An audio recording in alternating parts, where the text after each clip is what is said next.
Hello, and welcome back to another episode of Put a Cherry on It. I'm your host, Alex, and today we will be covering two different topics.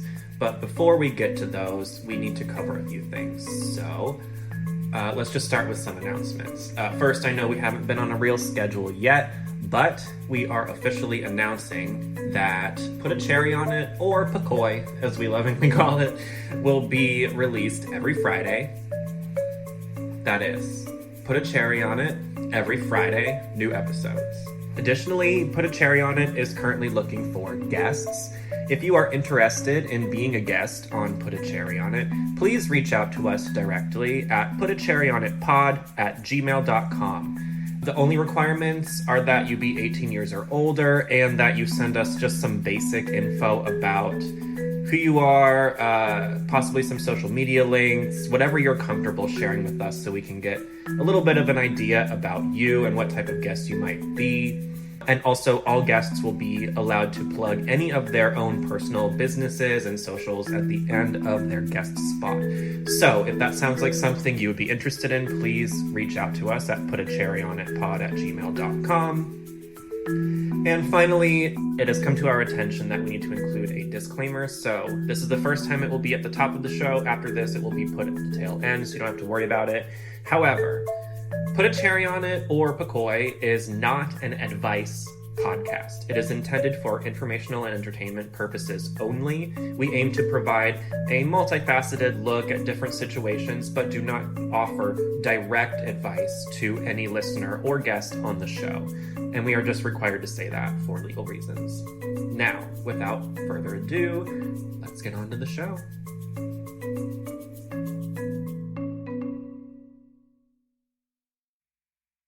Our first topic today actually comes directly from Facebook, where we saw someone asking about this and actually asked if we would be allowed to comment on it on our podcast, possibly offer them a different way of looking at it. So to that person, I know it's been probably a week or so since we reached out to you. Sorry for the delay. Things have been kind of crazy, but here is your moment. So I hope you're still hanging out listening for this. And let's just dive right in. So I'm going to go ahead and have my lovely co-hosts, one of them, read for you the questions. So we'll go ahead and do that now. My partner is likely ND, and it's been difficult dealing with my unmasking and him not being on a similar journey. I can't help him, but what I do know is that the situation is unhealthy for me due to codependency and past abuse. The last 2 years it's been a pendulum between you are better off without me and please don't leave me. I know he is depressed, and in a very bad place. I have been mentally set to just patiently be here and work on myself. However, unmasking brings me joy and it keeps scaring him and throwing him into more fear. Because who he wants to be with isn't my masked self. Anyone tips what to do? Logic stuff. Practical stuff. For me, because I obviously can't change him. Decide for him or force him to do anything.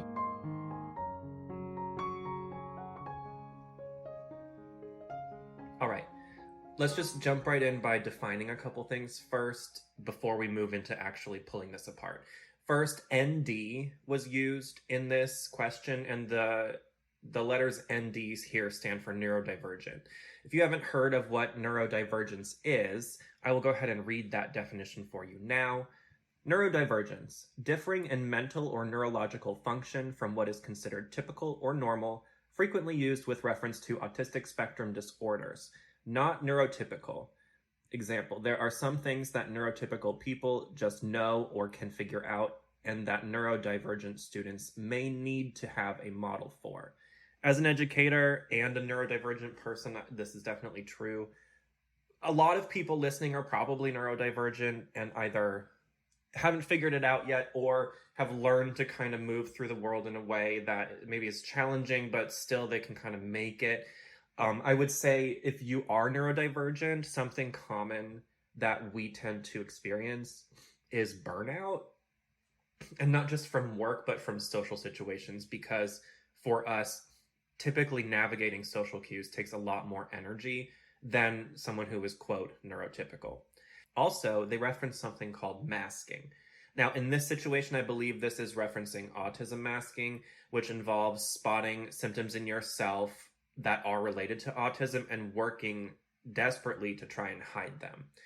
It is common in people who don't have an autism diagnosis, and sometimes masking keeps people from getting help that they need, because when you are good at masking, it's people tend to look at you and say, you don't have autism, you don't have bipolar disorder, you don't have whatever it is you've learned how to kind of keep to yourself because you have to for your own safety, right? Also, there is a note here, women are especially prone to autism masking, so I just wanted to make that note here. I believe the gender identity of the person who asked this question was female, but, correct me if I'm wrong if you are listening. And then, all right, so let's just kind of dive in now that we've defined those terms. This person mentioned that they understand their partner is neurodivergent, and they just also mentioned that they themselves are currently unmasking. So that means both people in this situation, as described, are neurodivergent.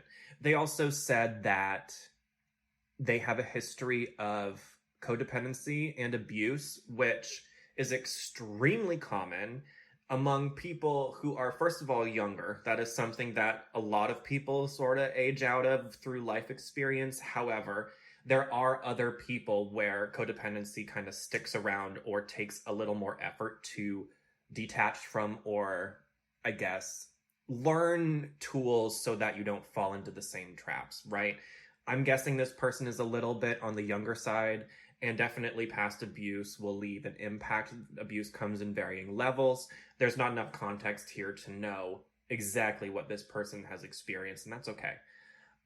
They also said that it seems like their partner goes back and forth between really wanting to stay with them and also saying things like, you are better off without me. What that sounds like, from my perspective, an outsider looking in with limited information, to me, it sounds like the partner is ready to move on from the relationship, but is afraid to do so for several reasons. And I also, just from some of the language in here, I would venture to guess that the person who wrote this question is in a similar position. I don't want them to take that as, I think they don't love each other, I think they don't care about each other. It's not what I'm saying. What I think that both of them are feeling is that they're both trying to grow at this moment, and it feels as if the other person is either holding them back in some way or changing in a way that is very uncomfortable for them. Change is hard for all people across the board, but for neurodivergent people, it can increase in varying degrees of how much more challenging it is for us to process small changes, let alone large changes in anything, especially a partner, right? So I definitely see where the discomfort would be coming from if the person who wrote the question recently discovered their own, whatever is going on with them, and they're starting to unmask. This is a new experience for their partner, who also, it sounds like, is probably doing, it says not on a similar journey. I would love to know what that means. But anyway, let's kind of dive into more of the details here. Put a cherry on it. We'll be right back after these messages. Do you like Sailor Moon? Do you wish you could relive the magic of the 90s all over again? I do. How can I do that? I'm so glad you asked. Join your host Alex, each week, on Moonstar, a Sailor Moon podcast. Moonstar, a Sailor Moon podcast? That's right. That's Moonstar, a Sailor Moon podcast. The show where our inner child meets yours every Monday to watch Sailor Moon on a VHS tape like it's the 90s again. You heard them. Join me, Alex, your host, every Monday. Moonstar, a Sailor Moon podcast is proudly presented by Sunshine Farm Entertainment. SFE is a branch of Sunshine Farm Collectibles. Visit our website anytime at www.sunshinefarmcollectibles.com. Continue the party on our YouTube channel and Instagram. Just search Sunshine Farm Collectibles, and you'll find us. Welcome back to Put a Cherry on It. unmasking brings this person joy, and it keeps scaring their partner and throwing them into more fear. Let's address that. Let's look at the fear a little bit. First of all, everyone's fear levels are probably doubled or tripled since COVID hit. I think it is completely ridiculous not to address that when you're dealing with anything right now. People were stuck in their house. We watched different governments go completely crazy, not taking care of their citizens, some taking care of their citizens, some pretending to. Like, it was such a wild ride for almost everyone involved, whether you had money or not. And that severely increased what people are afraid of in general, different ways that people can manipulate that fear. And I think it kind of almost tempered our minds to live in fear generally, like all the time, and be comfortable with it. And when you start doing that, every little thing that is not a big deal really does start to feel huge and frightening and like bigger than it is, you know? I think a little bit of that is probably related to what's going on here. I think that with some time and space away from whatever energy has been sort of collected in this one it could even be the location. Like, maybe you guys need to go on a vacation together somewhere, or not an expensive one, just change where you are together for a couple of days and give yourself a new setting to experience each other in that is not what you were conditioned into during COVID. You see what I'm saying?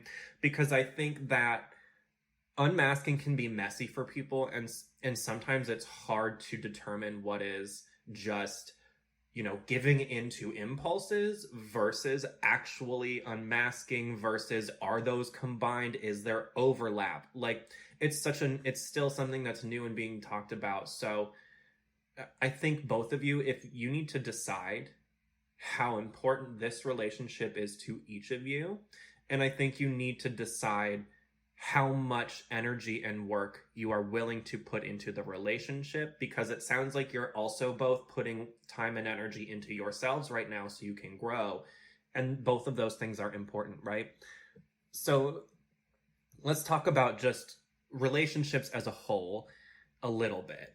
I'm not saying I'm perfect at them. I'm certainly not. But I'm saying I've made a lot of mistakes, as all of us have. And I try very hard to learn from those mistakes and stop repeating them. So what I've learned by this point in my life is that while not all of your partner's emotional work is on you to do or to support or to work out for them, you are making an agreement with another person when you decide to be in a close, typically, I guess, monogamous relationship. This one seems like a monogamous one from what I can tell.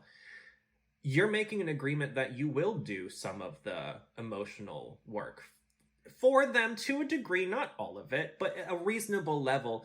The reason that people end up with someone else is that in this world, most people need or feel the need for someone to lean on sometimes, right? So I think both of you have to examine what you consider your own personal journey first. And then you need to compare what your journeys are and kind of where you're going, right? It's possible that things are just bumpy right now, but you guys work it out and you stay together and you grow together and everything is beautiful. But it's also possible that you guys have had your time together, you learned a lot from each other, and now that you kind of opened up these new parts of your personalities, it's time to start moving in different directions.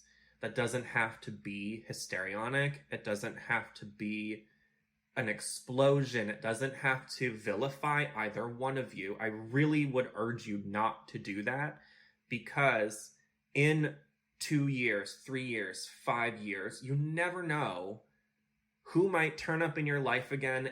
And sometimes people separate and come back together, you know? So I would say it seems like if both of you are not currently at a place where you can allocate as much energy, emotional energy, time, whatever it is that is needed to kind of make this relationship work, in the long run, it would be much better for both of you. just from an outsider, I'm not telling you to do this. This is just, if this were me, I might consider, do I want to end this relationship? And if the thought of that makes me feel horrible, really sit in that for a minute and imagine what it would be like to not be in that relationship anymore, but then go ahead the couple of weeks after, because 2, 3, 4 weeks time you start to forget. People don't feel exactly the same. You start to find yourself again. So think about that part too. And then really think, hey, if we do that, what happens? Will I be okay? Will I not be okay? Will I come running back? Will I not? And just carefully weigh your options. And then once you have thought about that, give yourself a time limit. Say, I'm going to give myself a week or 2 weeks to really think about this. Don't drag it out. Then have a definitive conversation with your partner, or I would do this with my partner and say,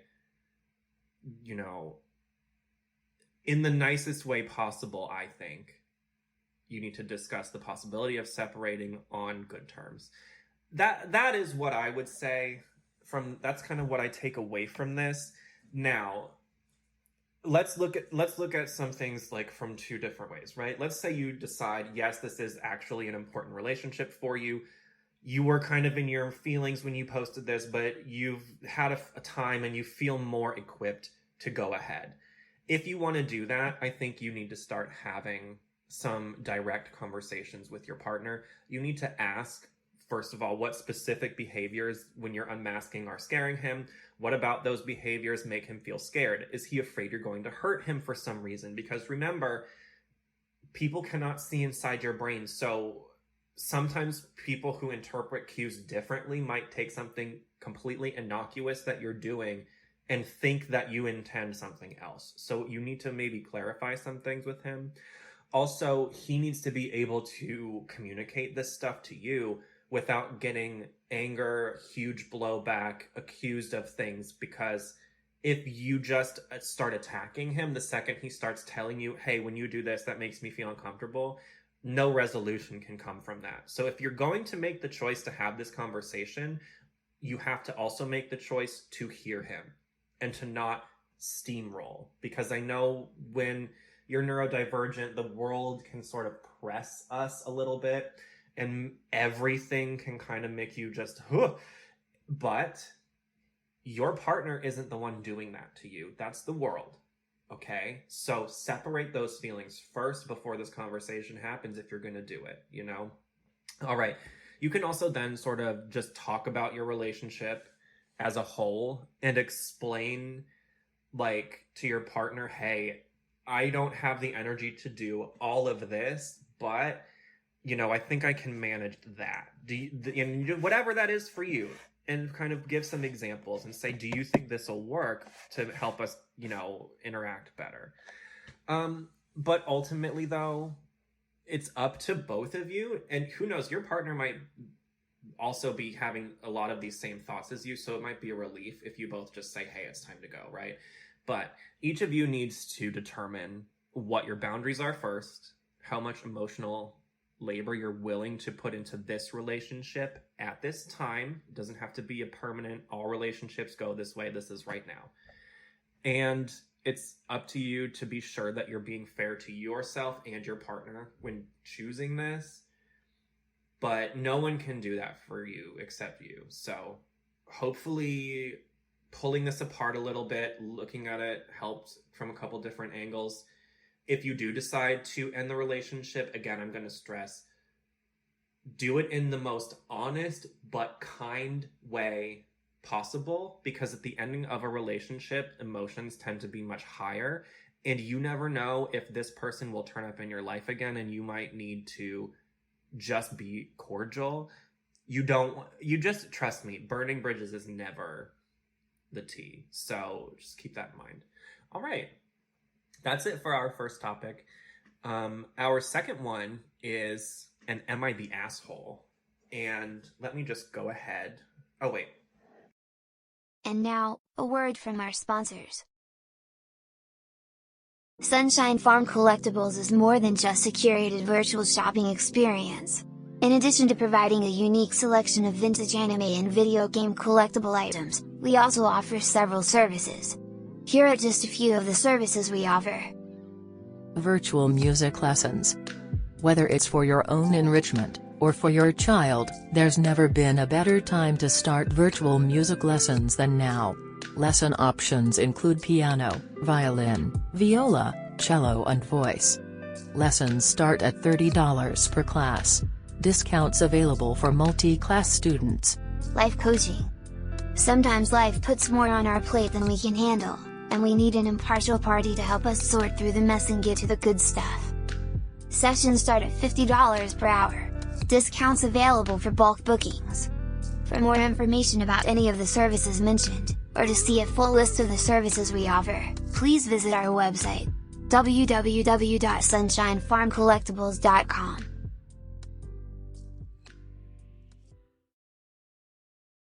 You are listening to Put a Cherry on It. Welcome back, and let's get into our second topic for today. This one is an Am I the Asshole, and I'm just going to read the title and then have one of my co-hosts read out the prompt, or the Am I the Asshole question. Here we go. Am I the asshole for telling my girlfriend I'll keep honoring my best friend's dying wish even if it makes her uncomfortable? My late best friend and I knew each other since we were little. We were next door neighbors and always played together. We even went to the same kindergarten, primary school and middle/high school together. One day during our sophomore year, we started talking about how most of our classmates had started dating. We obviously weren't okay with that and decided to get one up on all of them by getting married. As a joke, I made her a fake ring and she gave me her scrunchie. A few weeks later, a drunk driver hit her. She sustained multiple injuries and was in the ICU for 2 months. The doctor told her family that her survival chances are slim. And the only time I talked to her before she died, she made me promise to always visit her on our wedding anniversary and to wear her scrunchie during the visit. 4 years ago when I started dating my girlfriend, I told her about it and asked if she was okay with it. She commented about how sweet and nice the tradition was and told me she was perfectly fine with it. Today was the 10th anniversary and I took the day off. Before my girlfriend went to work, she told me it's time to put this tradition to rest and move on because it was starting to get pathetic that I still wear a dead girl scrunchie to celebrate a fake marriage that we had 10 years ago. I was furious at her comments because she wasn't just a dead girl. She was my best friend and like a sister to me. We grew up and did everything together. I told my girlfriend a long time ago that we never had a sexual or romantic relationship and that our wedding was just a joke. It's not like I talk about her or keep her photos around the house or anything similar. The only times I've talked about her to my girlfriend is when I told her if she was okay with the tradition or if she asked me about her. When I told her that I'll keep honoring my best friend's dying wish even if it made her uncomfortable, she left for work angry at me and hasn't came back home yet.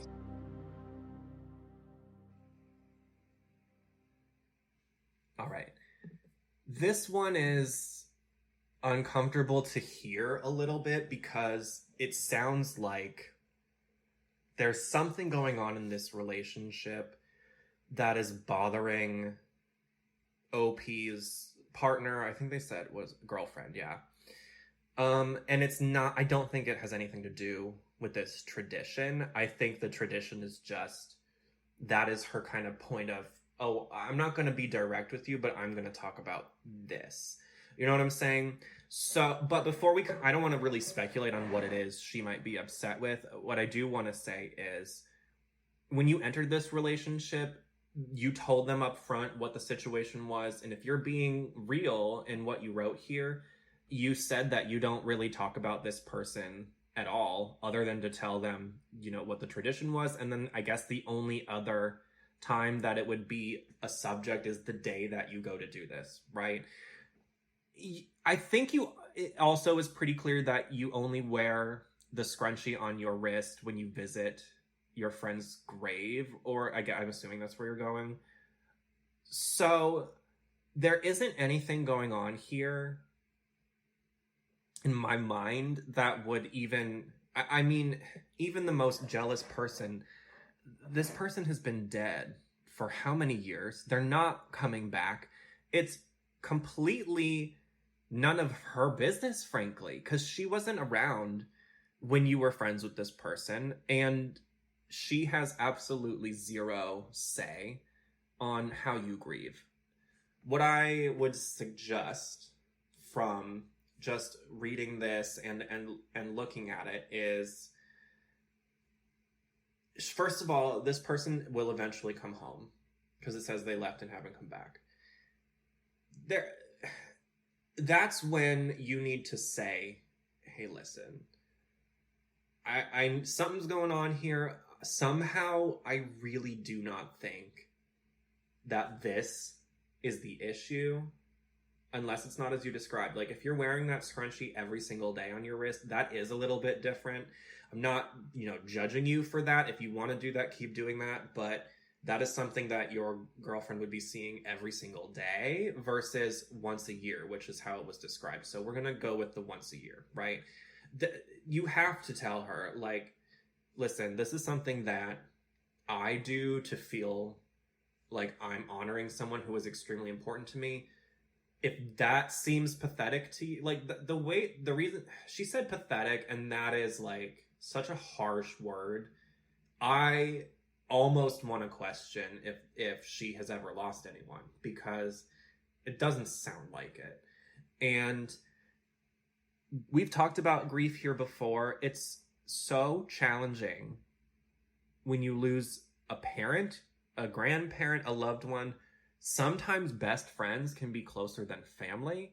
So I think that a little bit of just, maybe your girlfriend, I think it's a good thing she didn't come home, because I think she needs to think a little bit about what's really going on, why she reacted that way. And frankly, I think you need to think, if someone's calling you pathetic for doing something as beautiful as that, I would say examine that closely. And don't just examine that and make a choice. Display it like that to your girlfriend. Say, hey, listen, I know you don't agree, but this is a thing I do that makes me feel good to honor my friend. And you can even direct her to this podcast if you want. I'll tell her right now, this is a beautiful thing that this man is doing. And he sounds like a very kind and sensitive person to be still honoring someone in this way. If he's telling the truth here and is not talking about this person to you constantly, and is not wearing this scrunchie all the time and shoving stuff about this friend in your face, I would really like to encourage you to just kind of breathe a little bit and reassess what's really going on here. Because somehow I don't think it has anything to do with this. I think something else is up between you. So some honesty would go a long, long way here, I think. And if you guys can't be honest about whatever brought up this situation, I think you'll see similar things repeat in the future. Meaning, it won't be this, but some little small thing will get this comment, and then you won't understand what that's about because it's really about something else. And millions of people are in relationships like that and function like that and live in relationships like that until the day they die. I personally think that sounds very exhausting. So I would say start valuing some direct, blunt honesty, even if it's hard to hear. And going again, like the first person, if you're gonna do that, go into those conversations ready to listen. Maybe your girlfriend has a really good reason for being pissed off at you, and no, she was not right for saying it or bringing it out this way. But sometimes it's hard for people to articulate how they feel, and that's because we grow up in a culture that doesn't teach that, in North America anyway. So have a little grace on both sides here. Open up the conversation. But I will say, if you start trying to have honest conversations with each other and it's just hitting a wall, grinding, not working out, you're driving each other crazy, it's making everything worse. If that goes on for a couple weeks, start looking at your situation. Start thinking, how attached are you here? How much do you have to stay together? What extraneous reasons do you feel like you're staying together for, and how serious are they? You know what I'm saying? But I don't want to just make this the podcast of just, say fuck it and leave. Seriously, I would prefer anyone who is listening to this, if they're in a relationship is important to them but is struggling, they at least try to attack it at a couple of different angles before just, saying fuck it, right? But hey, y'all, do what you want. This is your life, not mine. I'm just here to read stuff from the internet and give you different thoughts about it, right? Okay, I think that is all I have to say about that in great detail. Let's just go back and put some cherries on things. Going back to the Facebook question with the neurodivergent partner and the unmasking partner, I think this is a good opportunity for both of you to start learning the things that are important to you at this time in your lives and start kind of recognizing that this is the version of who you are today, and this version may not jive with that person that you picked 5 years ago, and that's okay. It doesn't mean that person is evil. It doesn't mean you are evil. It's just part of life. And I think the sooner in life that people get to a place where they can have amicable endings to any type of relationship, the better. Because all of the other stuff, all of the, oh, he did this and he did that and he's evil and narcissistic abuse and blah, blah, blah, blah, blah. All of that nonsense that is getting it's sort of, older people are watching kind of the younger 20s, like, throw this shit around at each other right now. And first of all, those definitions are grossly misused. And second of all that you're doing is just painting a fake, horrible picture of another person in your head and then going around and telling people about it, And listen, everybody has been guilty of that to a certain degree. People get hurt and hurt people, right? But it's up to us to start learning and recognizing when we're doing that and cutting that and kind of pruning. You learn, it's on America's Next Top Model, Tyra Banks said it one time, you learn when to pull back, because that's the important part. All right, the second one, the am I the asshole? I think the cherry here is that it's unlocked an honest conversation opportunity for the two of you where, had this not happened, I don't know when you would have discovered that something was up, And maybe, I'm not going to speculate too much on what it could be, but I definitely think something else is going on here. And I hope that hearing this encourages both of you with each other and otherwise to sort of try to go ahead with more honest relationships and have those challenging, difficult conversations, because they might get tense. One of you might raise your voice and you might get grumpy and somebody might not feel heard. And then what if someone says this and then someone might cry? But after all of that, everything will be talked about, hopefully. And it's sort of like when you cry really hard and you feel so much better after. You got it out and it's in the open, and now you can start healing from it. Whatever the wound is, that is there, All right, so those are the two cherries here. And thank you so much for listening to another episode of Put a Cherry on It, also known as Pacoy. We will be releasing episodes every Friday from now on. This one is going to be coming out a little bit early as an apology for being late, but you can expect the next episode on June 3rd. So today, date of recording is Wednesday, May 25th. The next time you should hear from us will be June 3rd. Can't wait. All right, peace.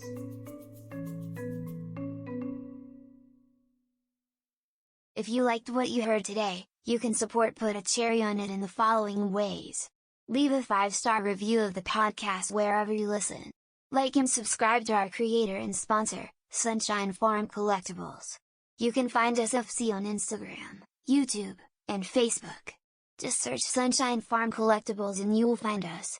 Donate by going to www.sunshinefarmcollectibles.com and clicking the donation button. Most importantly, subscribe to the podcast and keep listening. We are so thrilled you're here.